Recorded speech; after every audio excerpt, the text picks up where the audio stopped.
நீங்கள் பார்த்து கொண்டிருப்பது News21 செய்திகள். தமிழ்நாடு செய்திகளை உடனுக்குடன் தெரிந்து கொள்ள News21 செய்திகளை பாருங்கள்.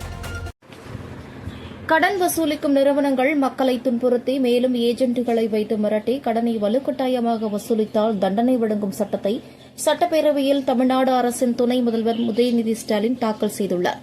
இதுகுறித்து எமது சென்னை செய்தியாளர் கார்த்திகேயன் மற்றும் ராஜேஸ்வரி மக்களிடம் கேட்ட கருத்து பதிவுகளை பார்ப்போம். தமிழக துணை முதல்வர் உதயநிதி அவர்கள் சட்ட மசோதால புதிய சட்டம் ஒன்றை இயற்றியிருக்காரு.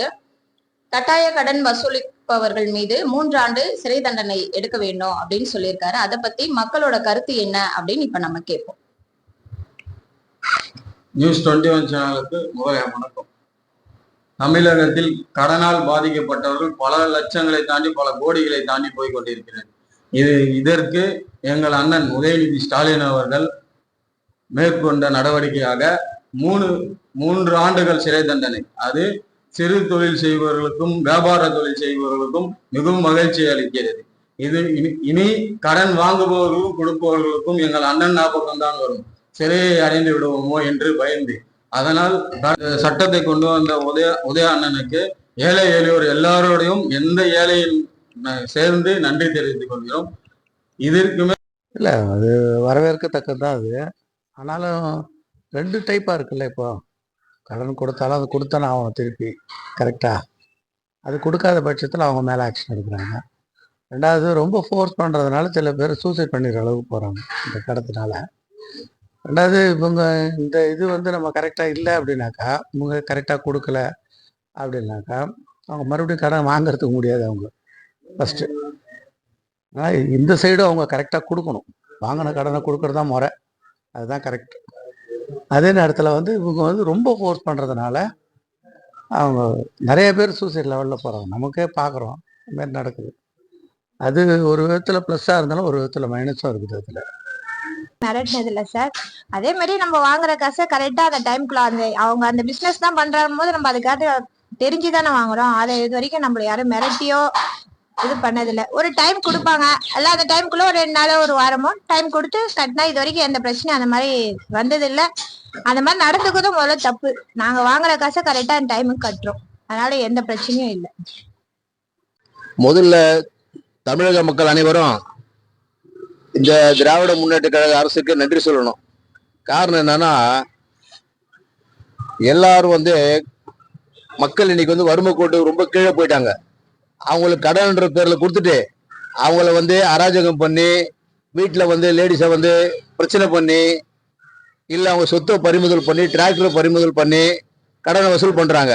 இது ஏற்கனவே இந்தியா முழுவதும் இருக்கக்கூடிய எல்லாரும் கட்டிச்சாங்க. இருந்தாலும் இன்னைக்கு தமிழக அரசு முன் இந்த கட்டாய கடனை வசூல் பண்றது ரத்து பண்ணியிருக்காங்க. இது வரவேற்க வேண்டிய ஒரு விஷயம்.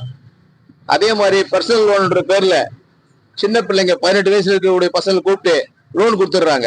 அந்த லோனு கட்ட முடியலன்னா அவங்களுக்கு பிரச்சனை வருது. அவன் வேலை செய்யற இடத்துல போயிட்டு பிரச்சனை பண்றாங்க. அது மாதிரி நிறைய பேர் வேலை இழந்துடுறான். அதே மாதிரி வண்டி கொடுக்குறான், 2 வீலர் கொடுக்குறான். அவனை இதே மாதிரி ஒரு 10,000 கட்டுக்க வண்டி தரன் கொடுத்துடுறான். சின்ன பசங்க என்ன பண்றானுங்க, வண்டி வாங்கிடுறானுங்க, ஆனா கட்ட முடியல. அதை ஒரு வருஷம் அப்படி கட்டி முடிச்ச பிறகு 40,000 கட்டி முடிச்ச பிறகு அவன் என்ன பண்றான், அந்த வண்டியை பறிமுதல் பண்றான். அப்போ அவனுக்கு அந்த பசங்களுக்கு லாஸ் தான் ஆகுது.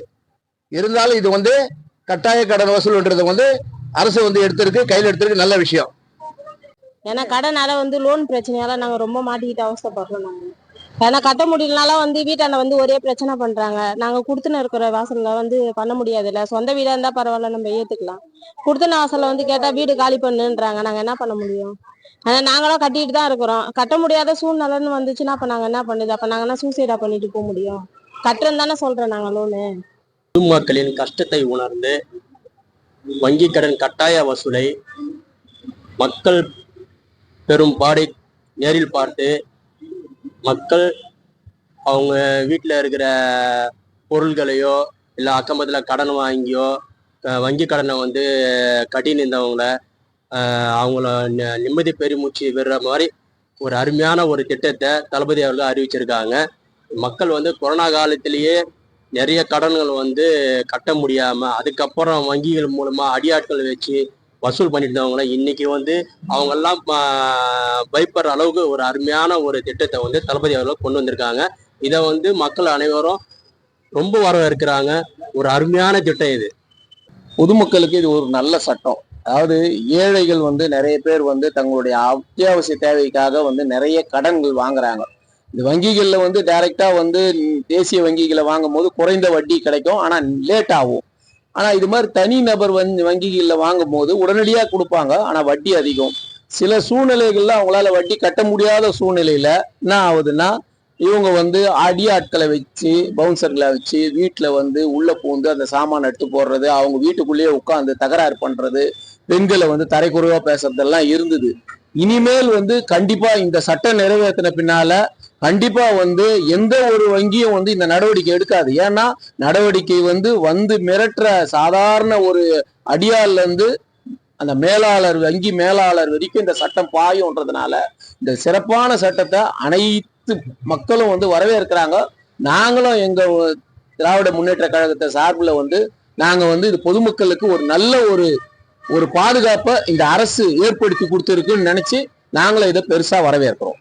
ஆனா வறுமை கோட்டு கீழே இருக்கிறவங்க தான் அவசர தேவைக்காகவும் அவங்களோட வீட்டு நலனுக்காகவும் அந்த மாதிரி விஷயங்களுக்காக தான் இந்த மாதிரி லோன்களை வாங்குறாங்க. அதை வாங்கிட்டு ஆனா கீழ்த்தர மக்கள் கரெக்டா கட்டிடுறாங்க அந்த காசை. ஒரு சில சூழ்நிலையில அவங்களால உடல்நிலை சரியில்லாம போயிடுது. அடுத்தபடியா அடுத்த மாசம் கட்டிடலாம் அப்படின்ற பட்சத்துல அடுத்த மாசம் அவங்களுக்கு எதனா ஒரு பிரச்சனை வருது. நடுத்தர மக்களுக்கு மாதம் ஒரு பிரச்சனை வந்துட்டே தான் இருக்கு. மாதன்றதை விட தினம் ஒரு பிரச்சனை வந்துட்டு இருக்கு. அந்த பிரச்சனை எல்லாம் சமாளிச்சு ஒரு மாசத்துலயும் காசை கட்டிட்டு வராங்க. அப்படி கட்டாத சமயத்துல இந்த பேங்க்காரங்களும் சரி, வங்கிக்காரங்க, ஆன்லைன் இருக்கிறவங்களும் சரி, காசு சரியா கட்ட முடியாதனால என்ன பண்றாங்கன்னா, அவங்களுக்கு அந்த டைம்ல கட்டாததுனால அடுத்தடுத்த கால் அவங்களுக்கு டோட்டலா ப்ரெஷர் பண்ணி அவங்க வீட்டாரையும் அவங்க குடும்பத்துல இருக்கிறவங்களையும் அவங்க சம்மந்தப்பட்ட சொந்தக்காரங்க எல்லாருக்குமே அவங்களோட லிஸ்ட்ல இருக்கிறவங்க எல்லாருக்குமே மெசேஜ் பண்ணி போன் பண்ணி வல்கராவும் பேசுறாங்க, என்னென்னமோ பேசுறாங்க. அதனால அந்த குடும்பம் ரொம்ப மன உளைச்சலுக்கு ஆளாகிறாங்க. ஆனா இந்த மசோதா கொண்டு வந்தது ரொம்ப நல்லது. இது மூலியமா வந்து அவங்க இனிமேட்டு வந்து இந்த மாதிரி தவறுகளை செய்ய மாட்டாங்கன்னு நினைக்கிறேன். செய்யவும் முடியாது. ஏன்னா அந்த மாதிரி மசோதா கொண்டு வந்துட்டாரு உதயநிதி ஸ்டாலினுக்கு ரொம்ப நன்றி. நியூஸ் 21 பிரத்யேக நேர்காணலுக்காக சென்னையிலிருந்து சென்னை செய்தியாளர்கள் கார்த்திகேயனுடன் ராஜேஸ்வரி.